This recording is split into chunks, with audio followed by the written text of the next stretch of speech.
Good morning, Hanan. Good morning. It's you and me today, so let's get started. At least Miriam said she can't really do Sundays anymore. She's got some other program. Oh, okay. So see if anyone else joins. But if it's more convenient to do something different, we could talk about it. But Right. let's do this for now. See what Yeah. happens. Okay. Today's daf is daf chet. We are 5 lines from the top at the 2 dots. Right. We started yesterday. Please let me know if I have too much background here. But we started yesterday discussing the question of when Rosh Hashana is for Maaser Behema. Remember, every 10th animal has to be given as a separate Maaser, which is eaten by the owner, brought as a carbon. If it gets a mum, it can eat it at home. Um, and that has to be done in any given year, meaning it's not every 10th animal chronologically. It's within a given year, the 10th animal is given. So if some animals are born before Rosh Hashanah and some after, when do you combine them? And so the first opinion of Rabbi Meir is that Rosh Hashanah for the animals is the first day of Elul, not the end of the summer. The second opinion in the Mishnah is Rabbi Lazar, Rabbi Shimon Omrim Bechad B'Tishrei, a month later, the first day of Tishrei. The 10th animal, let's just say it's Elul. So the 10th animal born. It's all year, meaning even including last year. But if you have 64 animals born this year, you have to take 6 basically. If you had 64 born by the end of Av and 7 are born in Elul, right? You don't combine those with the total. Right. Every 10th animal. Correct. Remember, you don't give it when they're born. It's not chronological, because remember the whole thing was you put them in the pen and you walk them out and you count. Oh, not with You made the. that whole thing, right? So It's not the same as before, right? This is right. It's not the same as Bihar. So you actually don't do it right away because you put them in, I mean, you decide when you do it, right. but essentially you cannot combine animals from last year with this year. So if you have 7 animals born in Av and 5 born in Elul, that's not 10, right? That's 7 and 5. So says Gemara, what's the basis? Like, obviously, why do we decide? We have to pick a date, presumably. Question of why you have to pick a date. Like, why do you need any year, right? Why can't you just make it running? That's a different question. But if you're going to pick a date, how do you choose the date? So presumably you're going to choose a date having to do with when the normal sort of most animals are born, which is what makes sense. So what's it based on? So says Rabbi Yochanan, Shnehem Mikra Echad Darshu. Both Tanaim darshan the same pasuk. There's a very interesting pasuk in Tehillim, Shenemar, and basically what this pasuk does, interestingly, is it connects the birth of sheep to grain, which are two totally different phenomena, of course, right? One is animals and one is mineral, not mineral, right? One is grain, but it combines those two things because the pasuk says, "Love shu karim hatzon." The karim, which are the male lambs, are Rashi here understands it means. Well, Tosis understands it means that the men are riding the women, females, so that they're creating babies. That's what Lavshu Karim Hatzon means. Rashi here says a little bit of a cleaner language, which is that it means that they make them pregnant and therefore they are full. They're wearing like their clothing because they look pregnant, so that they look fatter. But either way, the tzon become pregnant. The amakim ya'atfubar, the valleys are filled with grain, or yatef is like adorned with grain. Then yitroa'u af yashiru, the grain will wave and it will sing basically. So Rashi understands there's 2 different times here, that the valleys start filling up with grain as soon as you plant, right?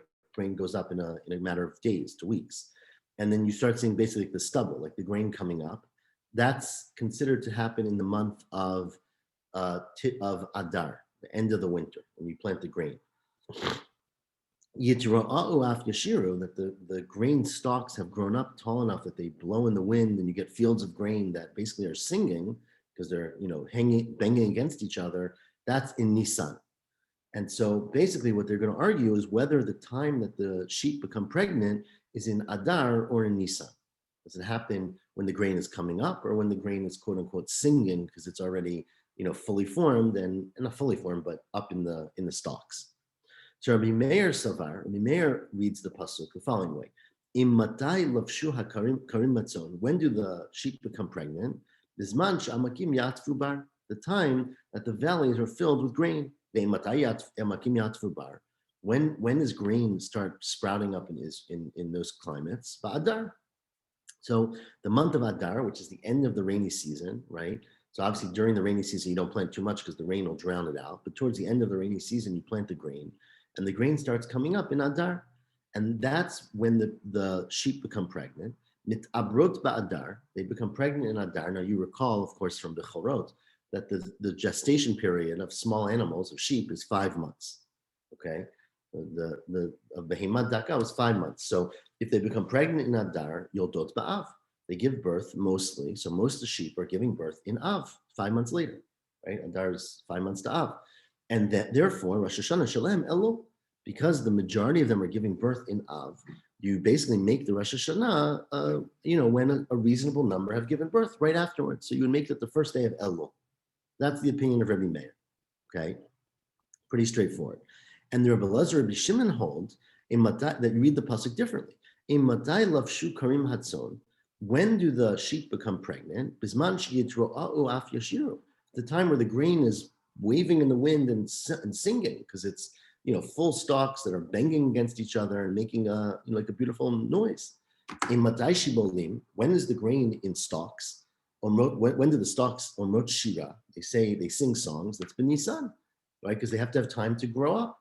So what the pasuk is telling you is that the sheep are mitabrot b'Nisan. They become pregnant in the month of Nisan, which is later, and therefore they give birth 5 months later in Elul, Yodot Elul, and therefore the Rosh Hashanah should be right after that in Tishrei, Rosh Hashanah Shalem Tishrei. So that's the opinion of Rabbi Elazar and Rabbi Shimon. Now, Gemara of course points out the pasuk said both, right? Pasuk said the sheep become pregnant, and then it talked about 2 different times of the grain. When the grain is growing in the fields, which is Adar, or when the grain is tall enough to be singing, which is Nisan. So it's fun that one looks at the first part of the pasuk, and one looks at the second part, but they both have to read the pasuk. It says but the other opinion, it says that they're going to be singing. According to Rabbi Meir, that it's talking about Adar, and there's nothing singing because the grain is not tall enough to be bending against each other. It says, well, no, there are some. That's saying that some animals, basically it's saying most animals give birth and not give birth. Most animals become pregnant in the beginning in Adar when the grain is coming up. There are some that are, slow to the game, and they become pregnant in Nisan, but that's not the majority. That's not the average. According to Rav Elazar and Shimon, it also mentions the time that the grain is in the field, which is Adar. So there's some animals that become pregnant there. They would say the same thing. There's some animals that are charif, they're fast, they're mature, they're precocious, and they become pregnant in Adar. But that's not the majority. So basically there's a continuum, and the machloket is which one is the main one. Do the main time of sheep's mating happen in Adar or in Nisan? If it's in Adar, they give birth in Av, and therefore Rosh Hashanah for them should be Rosh Chodesh Elul. And if it's in Nisan, it should be Rosh Chodesh Tishrei. Says Gemara, well, I mean, if you read the verse, it doesn't really, it seems to imply one way. Because Bishma, the Rebbe Meir, who says that it's the earlier time that the animals become pregnant in Adar. They give birth in Av, and Rosh Hashanah for them is Elul. So then Kiddichtiv, the way you read the verse is Lavshu Karim Hatzon. Animals become pregnant, right? The males ride the females. Bizman Sha'amakim Ya'atfubar. The primary time is when the grain is on the ground, which is Adar. And then there's some laggards. There's some that become pregnant a little bit later when the grain is even higher up, right? But so that at least reads correctly. It should read the opposite. If the primary time that animals become pregnant is Nisan, you should have said it that way. You should have said, Lavshu Karim Hatzon, that the animals are become pregnant, the female sheep become pregnant, Bisman Yitzro'a'u af Yashiru, at the time that the grain is singing in the field, which is Nisan, V'ikanami da'amakim yatfubar, and there's some that go the other way. There's some that that happen even earlier, even when the grain is covering the fields, which is in Adar. So the pasuk really does not support reading it the way of Rav Elazar and Shimon. Says Gemara, you're right. This pasuk is a great pasuk, but Elo Amar Rava, you're correct. The literal meaning of the pasuk is that sheep become pregnant when the grain is growing in the fields, which is Adar, right? The Mhm. Kuli Alma, that is in fact correct. Mavshu Karim Hatzon, the sheep are full or they're pregnant or they're covered by the males. Bisman Shamakim Ya'atfu Bar Adar, at the time that the grain starts growing in the field, which is in the month of Adar. And so the question then, of course, is why would, if they give birth 5 months later, that's going to be the month of Av, right? So everybody agrees that the majority of sheep are giving birth in Av. So the Right. question is, why do you then argue about when Rosh Hashanah is? Why shouldn't it be right afterwards on Rosh Chodesh Elul? Why should some say it's Rosh Chodesh Tishrei? Says the Gemara, Right. well, it's based on a different argument. Hacha b'hai krak miflagi. Here they're arguing, they're dashing a different pasuk. The pasuk says, of course, very famous pasuk that we read all the time on our holidays, aser ta'aser, right? The Torah says, take mas tuat zarecha shana shana, right? It says, take maaser from the grain every year. Now, why does it say aser ta'aser? Why does it redouble the language? Says the Gemara, b'shnei maaser takatuv medaber, because referring not to one type of maaser, but two types of maaser. Of course, maaser dagan, which is the literal meaning of the pasuk, it's what it says, the grain, but also maaser behima, echad maaser behima, ve'echad maaser dagan. That we're actually comparing that the maaser you take from animals to the maaser you take from grain. Rabbi Meir Savar, well, how do I compare them? Well, the way I compare them is makish maaser behima, the maaser dagan, that I compare them in terms of the proximity to when the food becomes ready, right? This is a little bit bothered because we don't actually know how we know this, but we are taking for granted that maaser dagan, right? Maaser dagan meaning when you take truma and maaser, the same rule is the case, right? If I have 2 bushels of grain and then after a certain time I get 2 more bushels, I can't bring maaser from one group on the other if Rosh Hashanah has passed. What's the Rosh Hashanah for maaser dagan? It's the first day of Tishrei. Okay. Again, Tosfos is a little bit bothered because and Rashi here too, that we haven't actually proven anywhere that that's the case. But the Gemara takes that for granted. The Gemara quoted that way in the beginning of the Masechet. Well, otherwise, what's the purpose of saying that there's a Rosh Hashanah for? Dagan. Yeah. The Gemara said, the question is, how do we know it? Well, it could be any time. Meaning you harvest your grain in Nisan, right? You leave it out all summer to dry. You bring it in. Remember, we talked yesterday. You bring it in Elul and in Tishrei, right? So why? Who says that the Maaser should be Tishrei? Maybe the Maaser should be first day of, I don't know. The Rosh Hashanah could be the first day of Sivan. It could be the first day of Nisan. It could be any time. Right. So we are taking for granted it's the first day of Tishrei. Tosfos says we think it's from a pasuk. It says Shana b'Shana, and the word Shana usually means Tishrei, right? Like we said yesterday. Either way, the lesson that Rabbi Meir learns from that is that you do Maaser right after the food is prepared or the thing is prepared. Meaning, your grain, which is harvested in the spring, sits out in the summer, all summer long, and then you bring it in. You do asifa at the end of Elul, right before Tishrei, which is why we have Chag HaAsif, right? And so that's considered the nigmar. That's the finishing of the process, and that's when you take maaser right after you finish it. So the same thing is true about the animals. Just since the animals give birth in Av, that's the finishing of their birth, right, of their creation. So then you take Maaser, the Rosh Hashanah should be Elul. So that's read it inside. Maaser dagan samuch legomro isuro. You take Maaser right after you finish it. Again, finish it does not mean harvesting it because you harvested it 3 months, 5 months earlier.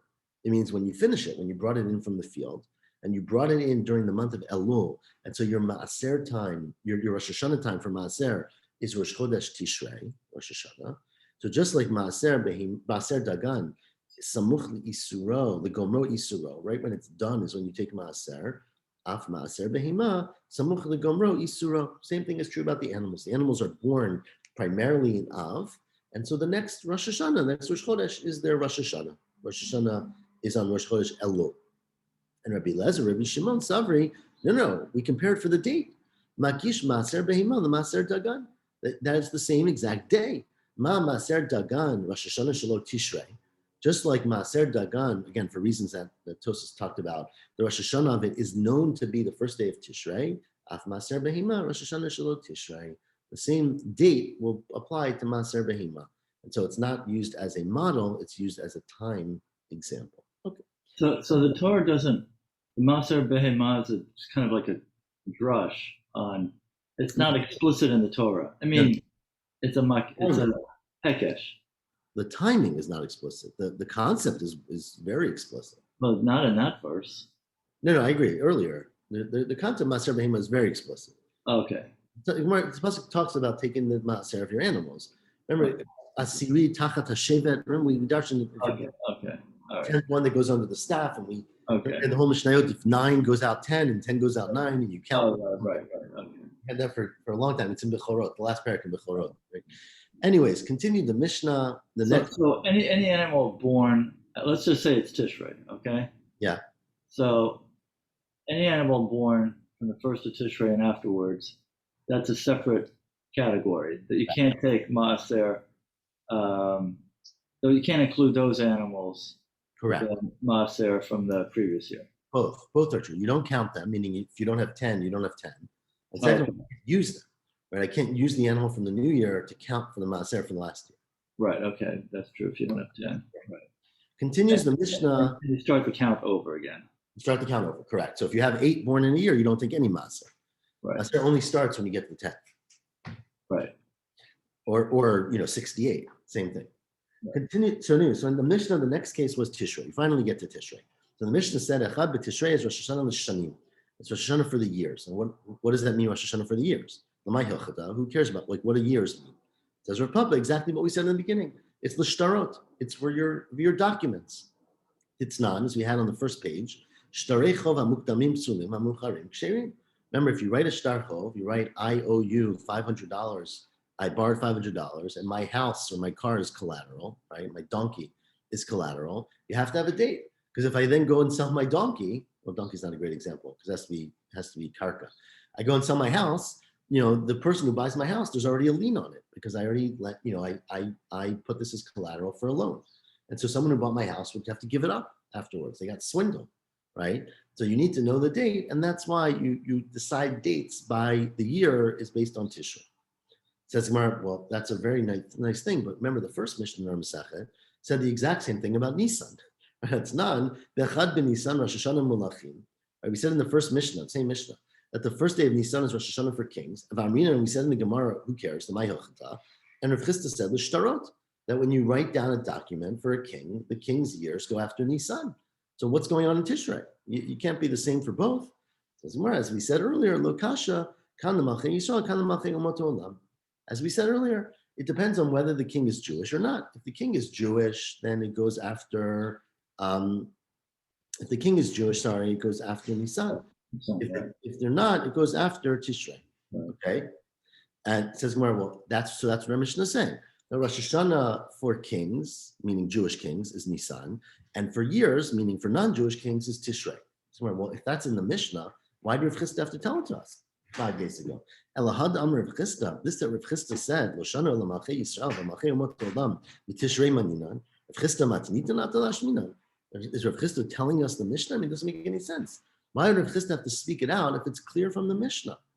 Says, well, no. Rav Chisda cry atalash minan. Rav Chisda, remember, if you recall from Daf Yomi 5 days ago, Rav Chisda was explaining the psukim. Remember, he read through all the psukim about all the kings and when we counted it. And remember, we had days of this. So that was Rav Chisda's point, not the halacha. The halacha is clear in the Mishnah, but the exposition is what Rav Chisda added. Yibait Ema, or some say Rav Chisda Rabbi Zera Matmila. Rabbi Zera says that Kufa. Rabbi Zera says that when we say in our Mishnah that the first day of Tishrei is Rosh Hashana l'shanim, it does not mean for shtarot, like we just said. And that's what Rav Chisda added, that halacha. It means the tkufa. What is tkufa? Tkufa literally means the seasons, right? We're going to discuss later, so we're not going to discuss it right now. We're very, very complicated Gemara later about how the tkufot work, how the seasons work, right? The seasons essentially are based on solar time, like the equinox and the periods of when the sun is smallest or largest. And the question of whether you start the tkufot in Nisan and Tishrei has huge implications. And so what we're saying is that the tkufot should start in Tishrei according to this Gemara. Again, we're going to discuss this in great detail as we get later in the Masechet. Okay, that's one explanation. So yes, tkufot means seasons, not years. Correct. Tkufot means seasons, and the seasons are cyclical, right? So they do go around the year. But the question is, when do you start, right? So when was the first season? When was the world created? This is the big machloket later. Right, but what, okay, and we need to find out why that matters, obviously. Right. Yes, we need to find out why that matters. But just think of it this way: if each tkufa is around 90 days, right, to get to 360, plus 91, right? So that's 364. And then there's really 365 days plus 6 hours, right? So each tkufa is 91 days plus 6 hours. Of course, you know that there's a quarter of a day also in every solar year, right? Every solar year, right? It's 365 and a quarter. Right. So it's 91 and a quarter hours plus an hour and a half extra, another 90 minutes. So the question is, when do you start? Well, what if it's cyclical? There is no beginning. No, but you have, let's say you start at midnight on day one. So the next tkufa is 91 days, 5 hours, and 90 more minutes. So that would be at like 5:30 a.m. or 6:30 a.m. Right? Okay. So anyways, we'll discuss this later, but that's where it matters. It matters for those few hours. Reb Eliezer, Damar b'Tishrei nivra ha'olam, and we're going to see later the machloket, when was the world created? Remember in Bereshit, it doesn't say what month it was, right? It just started in the beginning. So we're going to have a machloket in a couple of days as to what month the world was created, and Rebbe Eliezer is the one who holds that it was Tishrei, and therefore, if the world was created in Tishrei, you should start the Tkufot from Tishrei, right? Now, of course, it's not clear what day in Tishrei. This was the world created on the first day of Tishrei. It's not our tradition. Our tradition is the world was created on the 25th day of Elul, so that the day Adam was created was the first day of Tishrei, right? And so, therefore, the Me'orot, which start the Tkufot, would have been on the fourth day of creation, which is the 28th day of Tishrei. Either way, we're going to discuss this more as we go on. So that's Tishrei. Rav Nachman by Yitzchak says, no. When the Mishnah says that the first day of Tishrei is Rosh Hashana l'Shanim, it's referring to din, the thing that we're very familiar with, to the judgment. The world is judged every year on Rosh Hashana. Tichtiv, because the pasuk says, again, this is a pasuk in the Torah, that Shit Hashana ad Achrit Hashana, that you judge the beginning of the year up till the end of the year, meaning there's a judgment in the Reshit Hashana, which applies for the entire year. Tichtiv, I read that. The Reshit Hashana nidon ma yiyeh b'sofa, that the beginning of the year will be judged what's going to be in the end of the year. And it says, well, how do you know that's Tishrei? It doesn't say anything about Tishrei, it just says the beginning of the year. So my the Tishrei who? Tichtiv, because it says, this is a pasuk in Tehillim, it has nothing to do with the Chumash. It says, Tikuba chodesh shofar, blow the shofar on the month, on the new month, the kesa the yom chagenu, when it's kisa, now we darshan this is covered up on the day of your holiday. Ezu chag shachodesh mitkasebo. I turn the page. Which chag, which of the Jewish holidays has the chodesh, meaning the moon, is covered up? Havayom is Rosh Hashana. Because if you think about it, most holidays, the Pesach and Sukkot happen on the 15th day of the month. You have a full moon. Right? Even Shavuot is a week into the month, so there's partially a moon. When do you have a holiday in which there is a moon that's covered? That's only Rosh Hashanah. And what does the next words in Tehillim say? Chtiv, right? We read this all the time. Ki chok li Yisrael hu mishpat leHaYakov. It's a day of judgment for Yisrael, right? Chok, it's a law for Yisrael. It's a mishpat. It's a judgment based on from the God of Yaakov. So, based on this pasuk, we see that on the holiday that happens when there's a new moon, when the moon is covered, that's when you do judgment. So that's how we know that Rosh Hashanah was din. It's an interesting thing, right? Because the Torah talks about Tru'ah, Yom Zikaron, doesn't say anything about din, right? Now we connect those things, but the Gemara doesn't really like that connection. The Gemara needs to prove it from a whole nother verse. Anyways, continues the Gemara, Tanur Abanan, third line. Ki chok li Yisrael, it's a judgment for Yisrael. It's a ruling for Yisrael. Mishpat leElohei Yaakov, a judgment for the God of Yaakov. Why do we have to say Yisrael and Elohei Yaakov? Milamed, says the Gemara, the Braita, she'ein beidin shel ma'ala nichnasin ledin, ela im kein kitchu beidin shel matat hachodesh.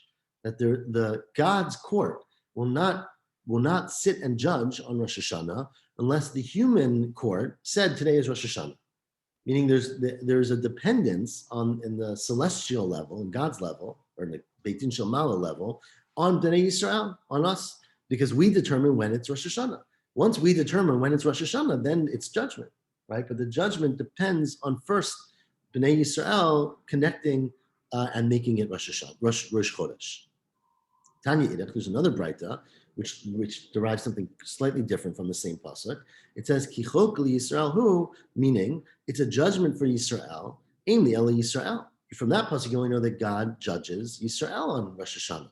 Umota olam minayin. How do you know that the umota olam, that the rest of the world, including non-Jews and animals and everything, is included in the judgment? Talmud Lomar mishpat Elohei Yaakov. That it's a mishpat, it's a judgment that's done by the God of Yaakov, meaning it's for the whole world. It's not just for Bnei Yisrael, it's for everyone. In Cain, so why did we say Yichok Yisrael? So Matam Lomer Yichok Yisrael. What's special about Yisrael? Says the Gemara, Milamed, this is the Braita, to Yisrael Nichnasin Tchila Ledin. Then in fact, Bnei Yisrael get judged first. I'm not sure that's a good thing, but the Gemara is using it as a good thing. So basically, although God judges the entire world in Rosh Hashanah, there's a hierarchy of judgment. And Bnei Yisrael are judged first. Why is that a good thing? Because Rav Chisda. Rav Chisda, let's say, says Rav Chisda, you have a melech v'tzibor, right? Let's say you have a king and the regular people. Are we still in the Braita? Or? This is the Rav Chisda statement. No, but this is Rav Chisda explaining why that's a good thing, right? So the Braita just said that Bnei Yisrael is judged first and Umot Olam later, right? That's why the pasuk gives a hierarchy. Okay. The question, of course, is why is that a good thing, right? I mean, maybe it's bad to be judged first. If you want to go late. So we learned from Rav Chisda. Rav Chisda gives the example of, let's say, you have a case and you have someone who's more respectable. You have a king and you have regular people, right?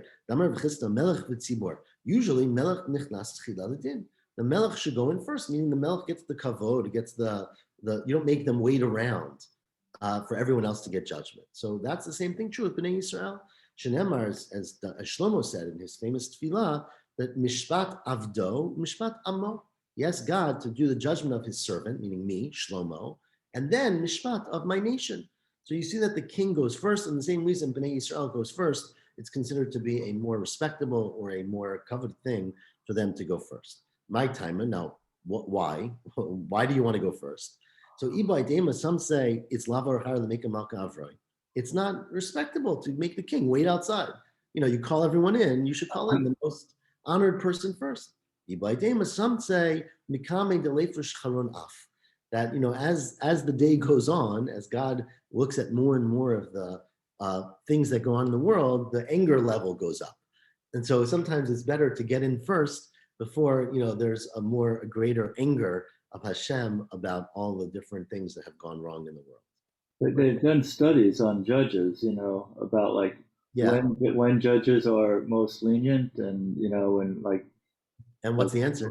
Before lunch, after lunch, Right. I try to remember, but I think, if the local sports team lost, the day before, How that impacts God, the judges tend to be harsher and things like that, or if they're. What about first case of the day versus last case? You could see. Yeah. I think, I don't remember what that was, but they did find kind of these hidden biases.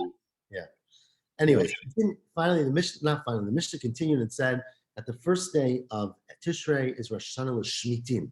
That Shemitah, which of course is very relevant this year, which is the year of Shemitah, starts on the first day of Tishrei. Minolan. How do we know that? Because the pasuk says, "Ubishana sheyit shnat Shabbaton yeh la'aretz." The seventh year should be a year of rest. It doesn't say when it starts. It says Gemara, but it's a year. So Gemara shana mitishrei. So we learn out the year is from Tishrei. Dichtiv mireshit hashana. It says Gemara, the same question we had yesterday. Year is also used by Nisan. So ligmar shana mi Nisan. Dichtiv rishon hu lachem l'chadshei hashana, which we learned earlier was referring to Nisan. Well, it's always contextual. Here it just says shana. It doesn't say chadshei hashana, right? So danin shana she'ein ima chadashim. This shana does not say the word chodesh from Tishrei, which is the same thing, which is shana she'ein ima chadashim. But ein danin shana she'ein ima chadashim mishana sheyesh ima chadashim from Nisan. So basically, the principle we had yesterday and we repeat today is that when it says chadshei hashana and it says months and years, that usually refers to Nisan. When it just says shana stam without months, that's generally referring to Tishrei. And so that's how we know that Shemitah starts on the first day of Tishrei, and that's why it started a little bit more than a month ago. Then the Mishnah said Yovlot, that Yovel also starts on the first day of Tishrei. How do you know Yovel starts on the first day of Tishrei? Same question. Yovlot be'achad b'Tishreihu, says Gemara, is that true? Yovlot be'asar b'Tishreihu, right? As we talked about yesterday a little bit, the pasuk says that Yovel happens. When does Yovel happen? On Yom Kippur of Yovel, not the first day of Tishrei, because the pasuk says, "Dichtiv Now we quote the pasuk, "V'yom haKippurim taviu shofar b'chol artzachem." Right? The pasuk says, "On Yom Kippur of Yovel, you blow the shofar, and that's when you release the servants, you correct them drawer, everything goes free, all the loans, not loans, all the people go free." So, what do you mean it's the first day of Tishrei? It's the 10th day of Tishrei. Says, well, as we said yesterday, there's a machloket. Hamani Rabbi Shmuel ben Noshe Rabbi Yochanan ben Broka.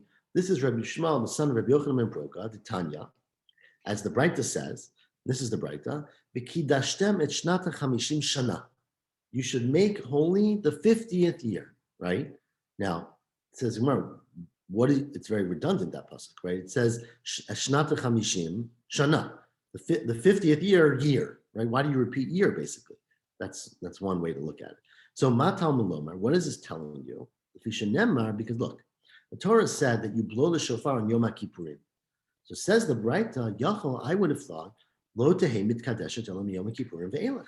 That that Yovel only takes effect after you blow the shofar on Yom Kippur. How do I know that it applies 10 days earlier on Rosh Hashana? Therefore, Talmud Lomar, B'kidashtem et shnata chamishim. That you should make holy the 50th year. Melamed she'mitkadeshet ve'holechet mitchilata. That Yovel starts in the beginning of the year. We're going to see in a second why you blow the shofar on Yom Kippur. But it starts in the beginning of the year. Bikan Amar Rabbi Shmuel ben Noshe Rabbi Yochanan ben Broka. So there, from this pasuk, Rabbi Shmuel, the son of Rabbi Yochanan ben Broka, said the following rule, the following principle: that me Rosh Hashana Yom HaKippurim, that once Rosh Hashana comes for Yovel, everyone is free. Remember, one of the primary things of Yovel, in addition to Shemitah, is that all servants go free, right, on Yovel. So from Rosh Hashanah till Yom Kippur, Lo haya avadim niftarim lebatehem.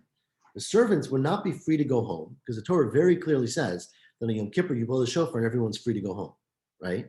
But from Rosh Hashanah they were not free to go home. But lo mishtabdim la'adonehem, but they didn't have to work, because once Yovel came, they're no longer servants. So their responsibilities went away, but they're not quite free to go home yet. So what did they do? They partied, right? Ella ochlin v'shotin usmechim. They would eat, they would drink, they would have fun. Atrotem b'rosheim. They would put crowns on their head, which is a sign of freedom, right? And Rashi says, it's a funny Rashi here. He says if someone wants to show that they're free, they put on a crown. I'm not exactly sure why, but that's the connection. So they would basically, they would be free but not able to go home for 10 days.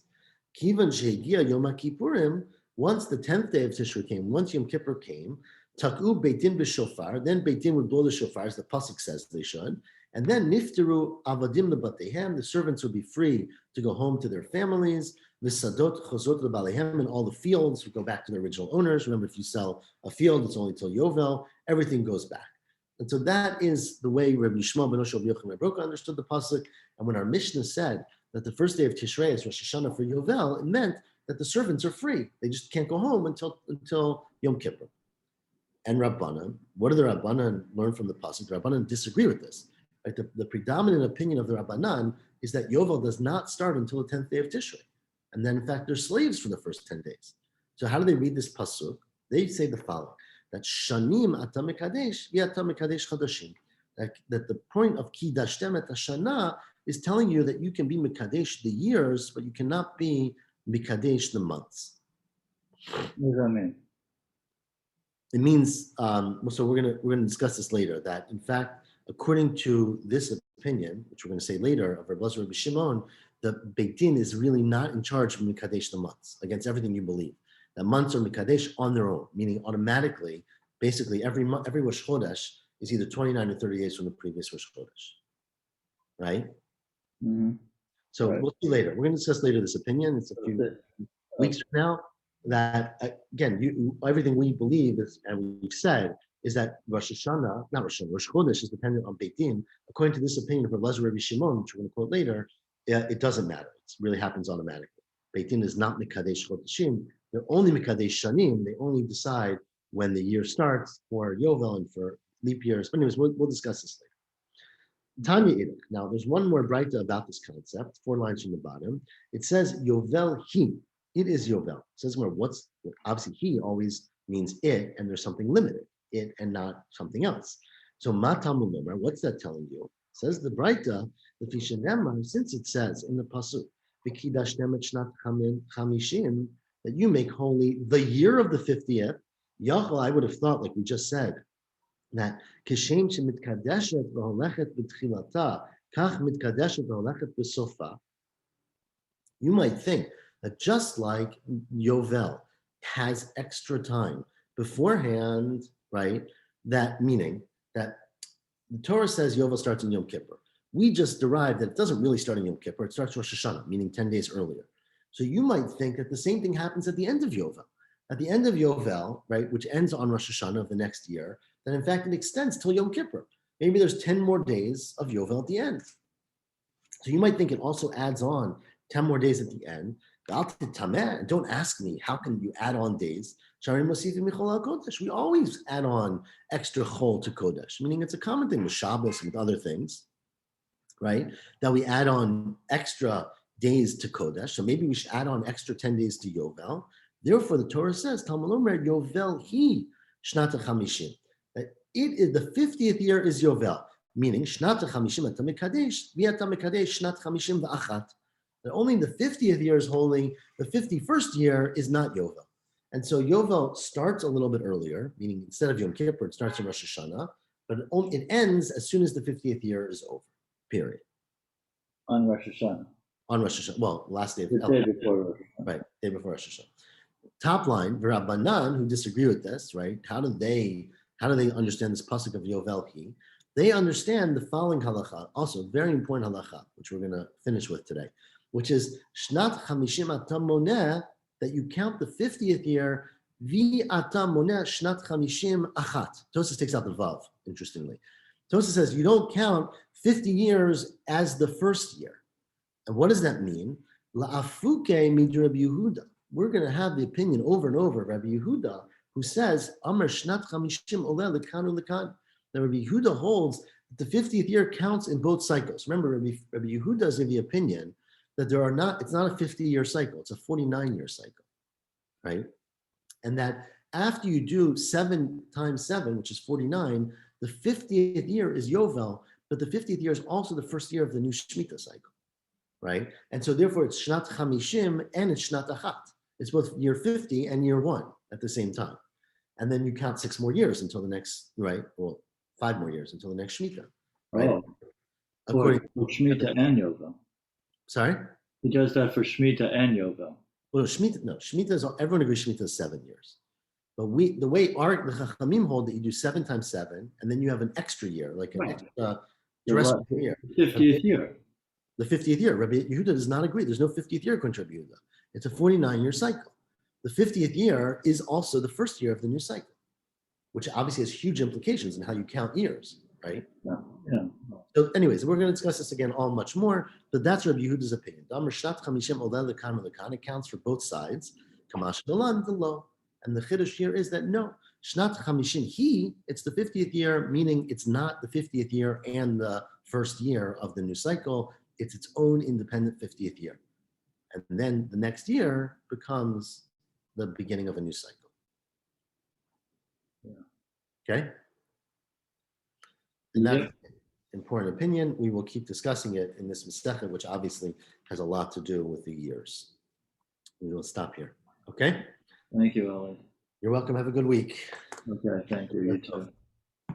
Okay, take care. See if I can catch up today.